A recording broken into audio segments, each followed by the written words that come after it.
নমস্কার, কেমন আছেন সবাই? প্রবাসে ঘরকন্যা আইটি ভ্লগে আপনাদের স্বাগত জানাই। আজ শুক্রবার, সকাল এখন 5:30। তৈরি হয়ে গেছি সকলে, এসেছি এখন অ্যাপার্টমেন্টের নিচে। আজকে আমরা সকলে মিলে যাব দীঘা। ফেরার দিন দরজায় আমার কড়া নাড়ছে। এবার এসে থেকে একেবারে মেদিনীপুর যাওয়া হয়নি, তাই যাবার আগে ইচ্ছে ছিল একবারটি টুক করে মেদিনীপুরটা ঘুরে আসবো। কিন্তু বাবার ভারী ইচ্ছা যাবার পথে একবারটি দীঘা হয়ে যাবার, কারণ সেখানে অসম্ভব সুন্দর জগন্নাথ দেবের মন্দির হয়েছে, সেটা একবার সবাই মিলে দর্শন করব। অপেক্ষা করছি এখন আমরা ক্যাবে করে যাব করুণাময়ী বাস স্ট্যান্ডে। সেখান থেকে আমাদের 6:30টার সময় বাস। দোকান বাজার এখনও তেমন খোলেনি। রাস্তাটা কি সুন্দর লাগছে দেখুন। আর আমার হাসিটা দেখছেন, একটি ইচ্ছে তার পূরণ হলো বহুদিনের, গাড়ির সামনের সিটে একা বসার। ওদের সেটি নিয়ম নেই, একটা নির্দিষ্ট বয়স অবধি আপনি বসতে পারবেন না। গল্প করতে করতে চলেও এসেছি আমরা করুণাময়ী বাস স্টপে। বহুদিন পরে এলাম বাস স্ট্যান্ডে। আগে যখন মামার বাড়ি যেতাম তখন বাসে করে যেতাম, সেই দিনটাই যেন মনে হলো টুক করে মনের ক্যানভাসে ভেসে উঠলো। উঠে পড়লাম সবাই মিলে বাসে। 1 মিনিটও বাস দেরি করবে না, অনেকটা দূরের রাস্তা তো, ওই জন্য তাকে টাইম মতো ছাড়তে হবে। পৌঁছাবো আমরা 11:30টার সময়। মাঝে একবারটি কোলাঘাটে দাঁড়াবে, তখন টুকটাক খাওয়া দাওয়া করব। বাড়ি থেকে 1 কাপ চা আর 2 ব্রিটানিয়া বিস্কুট খেয়ে বেরিয়েছি। কেমন লাগছে? গুড। তুমি বাসে করে এর আগে কখনো লং ড্রাইভ গেছো? 2 টাইমস। বলো কোথায়? হ্যাঁ, মামাইয়ের বিয়েতে তো বাসে করে অনেক দূর গেছিল। ও মামাইয়ের বিয়েতে একবার গেছিল, সেটা নাম্বার 1। আর এবার একবার যাচ্ছে দুবার কিন্তু ও বাসে করে লং ড্রাইভ গেছে।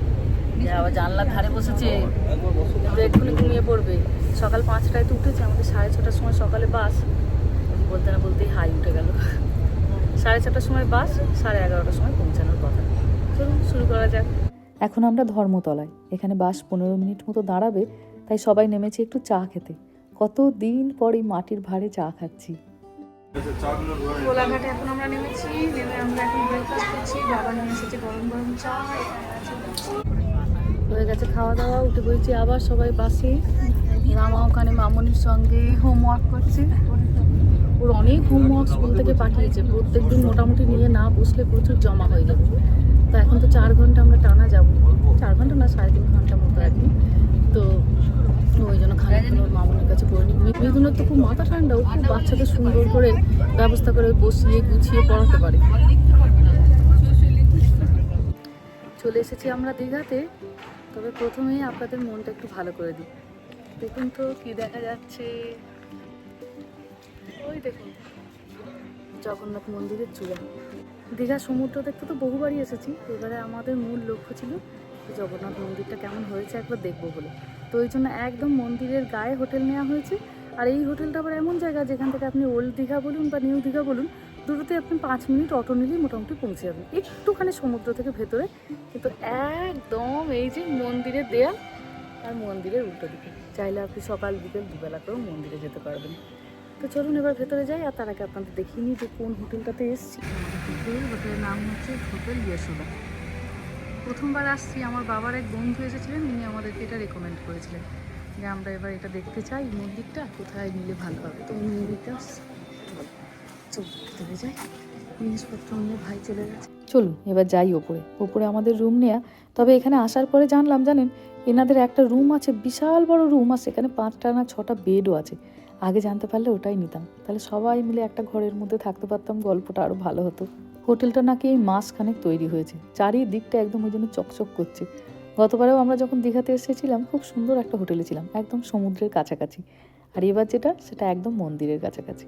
একদম টান টান বিছানা, সুন্দর করে সাজানো।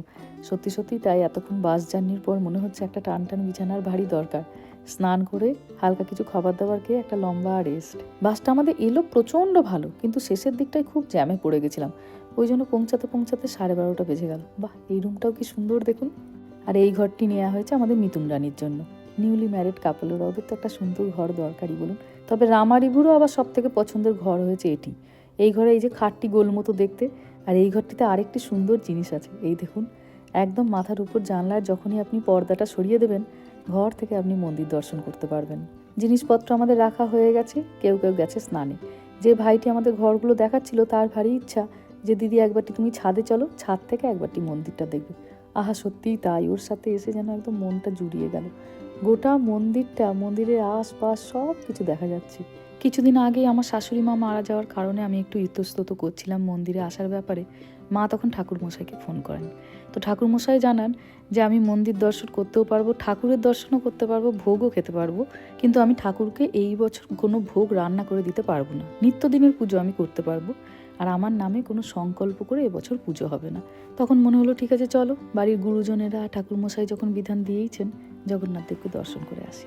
কিছুজন স্নান করতে পেরেছে, কিছুজন পারেনি, খাবার দাবার রেডি হয়ে গেছে, আগে যাচ্ছি সেখানে। এত খিদে পেয়েছে, আমরা তো সেই ভোরবেলায় এসেছি, আর কোলাঘাটে বাস দাঁড়িয়েছে মাত্র 15 মিনিট। কেউই সেরকমভাবে ব্রেকফাস্ট করার সময় পায়নি। তো বাচ্চাগুলো পেয়ে গেছে খিদে খুব, শুধু বাচ্চাদের বলবো না, বড়দেরও পেয়ে গেছে।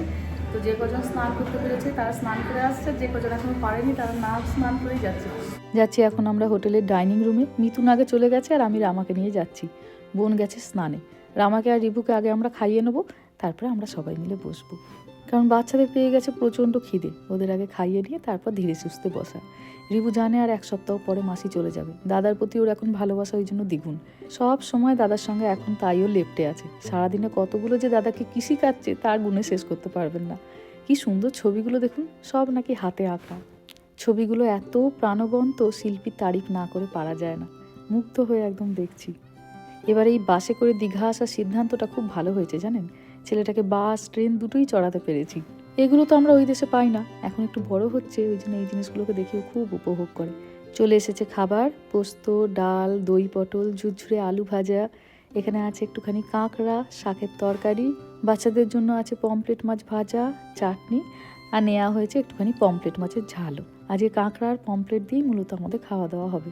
কাঁকড়াটি আজকে আমার কাছে ভারী লোভনীয়। ওদেশে থাকতে কস্কো থেকে আমরা কাঁকড়া আনি ঠিকই, কিন্তু সেইগুলো সেদ্ধ কাঁকড়া থাকে, কিন্তু আজকে এটা একদম ফ্রেশ কাঁকড়ার ঝাল। দুপুরবেলা তো খাওয়া দাওয়া করেছে সবাই, খুব ভালো করে রেস্ট নিয়েছি জানেন। এখন প্রায় সন্ধ্যে 6:30 মতো বাজে। এবার যাচ্ছি একটু আশপাশটা ঘুরতে। প্রথমে যাবো একটু মন্দিরে। মন্দিরটা জানলা দিয়ে এত অপূর্ব সুন্দর লাগছে যে বলার কথা না। ওখানটা একদম সেই টানছে। একটু মন্দিরে গিয়ে তারপরে যাবে শিবজি।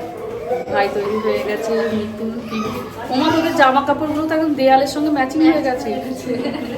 ঘরের মধ্যে যতই আপনি এসির হাওয়া খান না কেন, দীঘায় এলে সমুদ্রের মিষ্টি হাওয়া খেলে আপনার মন প্রাণ একদম জুড়িয়ে যাবে। এই দেখুন জগন্নাথ মন্দির। এটা হয়তো আমি ভাষায় ঠিক করে প্রকাশ করতে পারছি না, তবে দীঘা তো আমাদের সকলেরই ভারী প্রিয়। আর দীঘা আসেনি এমন মানুষও খুব কম, তবে এবার এলে অবশ্যই এখানটা আসবে। চোখটা একদম জুড়িয়ে যাবে, একদম জুড়িয়ে যাবে। মন্দিরের কাছে প্রচুর দর্শনার্থী, ওই জন্য এখানে অটো টোটো প্রচুর। আসতে না আসতে এখান থেকে একটি অটো পেয়ে গেলাম। যাচ্ছি আজকে আমরা ওল্ড দীঘাতে। গতবার যখন এসেছিলাম তখন গিয়েছিলাম নিউ দীঘায়। ওল্ড দীঘাতে সেবার যাওয়া হয়নি, ওই জন্য এইবারে প্রথমে আমরা যাচ্ছি ওল্ড দীঘায়। চলে এসেছি আমরা ওল্ড দীঘায়। এই যে ওল্ড দীঘার গেটটা। ছোটোবেলায় যখন আমরা আসতাম তখন তো ওল্ড দীঘাতেই আসতাম। নিউ দীঘাটা তো পরে, তারপর ধীরে সুস্থে হয়। গেট দিয়ে ঢুকেই মনটা আপনার খুশি হয়ে যাবে। কি সুন্দর একটা রবীন্দ্রনাথের স্ট্যাচু দেখুন। জায়গাটাতে এসে মনে হলো একদম প্রাণে যেন ভরপুর। চারিদিকে লোকজন, গল্প গুজব, বাচ্চারা ছোটাছুটি করে খেলছে, আর সারি দিয়ে খাবারের দোকান। ফুচকা, আলু কাবলি, চুরমুর, ঘটি গরম, আইসক্রিম, কি নেই।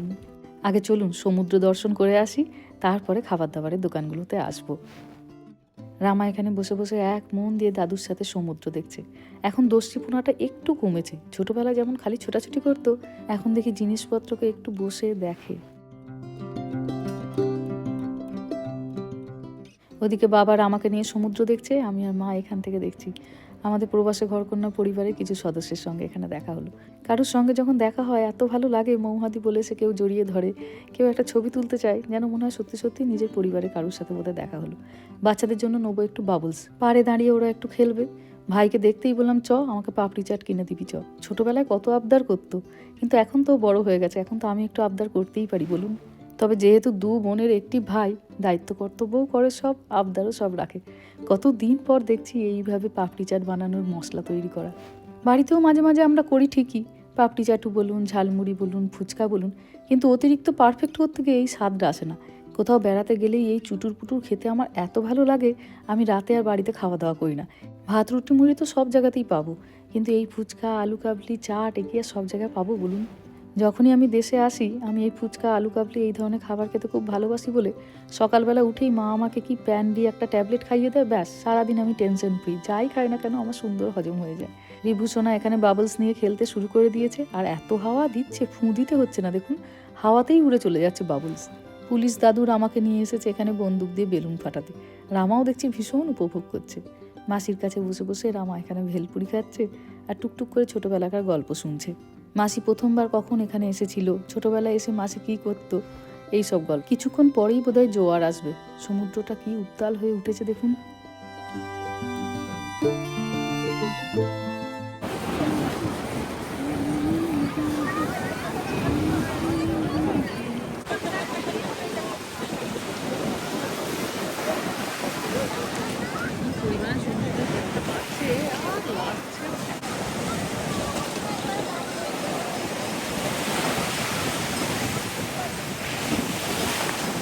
উঠে এসেছি এবার আমরা সমুদ্রের পাড় থেকে। সবারই ভারী আইসক্রিমের ইচ্ছা, কিন্তু সামনেই দেখলাম যে কুলফির গাড়ি। ব্যাস সবাই একটা করে কুলফি নিয়ে নিলাম। কুলফিটা সকলেরই তো ভারী প্রিয়। এবার আস্তে আস্তে ধরবো বাড়ির পথ। আর সামনে বাচ্চাদের ওখানে গাড়ি চলছে দেখে রামা রিপু দুজনেরই ভারী ইচ্ছা গাড়ি চড়বে। গতবারও রামা দীঘাতে এসে গাড়ি চড়েছিল, তবে গাড়ির এখানে এসে দেখছে খুব সুন্দর সুন্দর বাইক রাখা আছে, আর এত সুন্দর তাতে লাইট জ্বলছে। দু ভাই ওই জন্য দুটি বাইক নিয়েছে। বাচ্চারা এখানে গাড়ি চড়তে চড়তে চলছে আমাদের এখানে প্ল্যানিং, কালকে আমরা কোথায় যাব। কাল সারাদিন মোটামুটি আমরা মন্দিরের জন্যই রাখবো। কালকে মন্দিরের ভোগ খাবো, কালকে ঠাকুর দর্শন করব। আর বাচ্চাদেরকে নিয়ে আসবো কাল আমরা সমুদ্রের স্নানে। খুব বেশি দিন দীঘায় থাকবো না, আর তো বেশি দিন নেই, মেদিনীপুরটাতেও একবার যেতে হবে। কি সুন্দর রিপু গাড়ি চালাচ্ছে দেখুন। চলুন এবার ফিরে যাই। অসম্ভব সুন্দর ঘুরলাম, অসম্ভব সুন্দর। 2 বছর পরে এলাম, কিন্তু এখনো যেন মনে হচ্ছে সেই আগের মতনই একই রকম উৎসাহ দীঘা আসার জন্য। এবার এখান থেকে নেবো একটা টোটো। চলুন এবার ধীরে সুস্থে বাড়ি পৌঁছাই। কাল সকালবেলাতে আপনাদেরকে জগন্নাথ মন্দিরে নিয়ে যাব। ফিরে এসেছি আমরা হোটেলে। খিদে এখন কারোরই তেমন নেই। ছাদে বসার জন্য ভীষণ সুন্দর টেবিল চেয়ার রাখা। এখান থেকে বসে সবাই এখন খানিকক্ষণ মন্দির দর্শন করব। রাতের অন্ধকারে মন্দিরটা কি অপূর্ব সুন্দর লাগছে দেখুন। চলুন মন্দির দেখতে দেখতেই আজকে ভিডিওটাও এখানে শেষ করছি। সবাই ভালো থাকবেন, সুস্থ থাকবেন, সাবধানে থাকবেন। আর ব্লগটা কেমন লাগলো সেটা আমাকে অবশ্যই কমেন্টে জানাবেন। ভালো লাগলে একটা লাইক করে দেবেন। সবাই ভালো থাকবেন, সুস্থ থাকবেন, সাবধানে থাকবেন। দেখা হবে খুব শিগগিরই পরের একটা ব্লগে।